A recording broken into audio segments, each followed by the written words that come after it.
मुल्क के शाम का बंदा आ गया हज़रत उमर को मिलने। उसने आते ही पूछा तुम्हारे बादशाह का महल कहाँ? उन्होंने कहा जी हमारे बादशाह का महल नहीं होता। हमारे यहाँ लोगों ने समझ लिया ना कि रोब शायद कपड़ों का होता है, रोब शायद गाड़ियों का होता है, बंगलों का होता है, बहुत बड़ी कोठी का रोब होता है। और नहीं भाई, रोब तो बंदे के किरदार का होता है,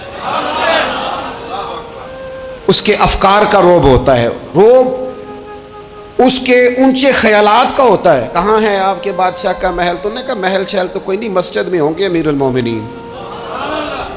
बंदा कहता है मैं सोच में पड़ गया कि जिसके नाम से मेरा बादशाह कांपता है वो मस्जिद में होगा। गन मैन ही कोई नहीं, हटो बचो ही कोई नहीं, इधर उधर ही कोई नहीं, पहरेदार ही कोई नहीं। मस्जिद में जाके पूछा जनाब उमर, कहने लगे इधर ही थे। किधर है भाई हजरत? वो किधर है? इधर ही थे। कहने लगा, मैं हैरान हो गया ये बादशाह की बात हो रही है। एक साहब कहने लगे वो खजूरों के बाग की तरफ जा रहे थे। कहते मैं खजूरों के बाग में गया तो एक बंदे से पूछा अमीरुल मोमिनीन, कहने लगा वो सामने की तरफ जा रहे थे, उधर गया। एक बंदे से पूछा कहाँ है वो शख्स, इसकी 24 लाख मुरब्बा मील पे हुकूमत है? कहाँ है वो शख्स जो मदीने में बैठ के नारा लगाता है तो कैसर और किसरा कांप जाते हैं? वो बंदा किधर है कि जिसकी बात जगह जगह होती है, जिसका तज़किरा सुना है कि उसे देख के शैतान भी रास्ते बदल जाता है। उन्होंने कहा वो देख रहे हो खजूर के दरख्त के नीचे कुएं के साथ मिट्टी का ढेला तकिए की जगह रख के वो जो तामत बांधे कुर्ता पहने सोया है वही तो फारूक आजम है। वो शख्स कहते हैं उमर सोए थे। शेर सोया भी हो तो उसका रोब होता है।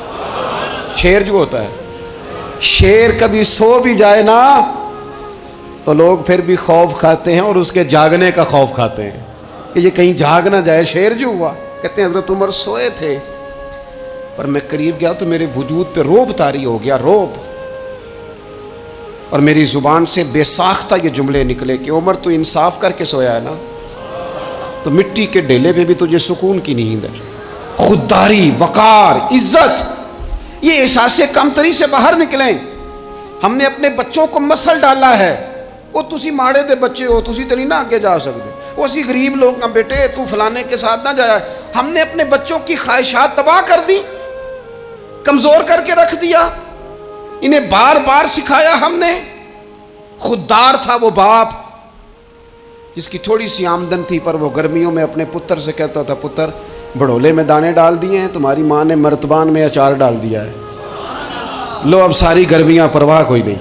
वो खुददार लोग थे। लेकिन आज ये दीन गालिब होने के लिए आया है, मुसलमान ने गालिब होना है। ये थोड़ा अपनी जात से उठकर जब सोचेगा ना, बड़ी बात करेगा, बड़ी बड़ी सोच पैदा करेगा, बड़ा इसका मिजाज होगा, खुला इसका दिल होगा, तो फिर ना ये जरा सर उठा के जिएगा।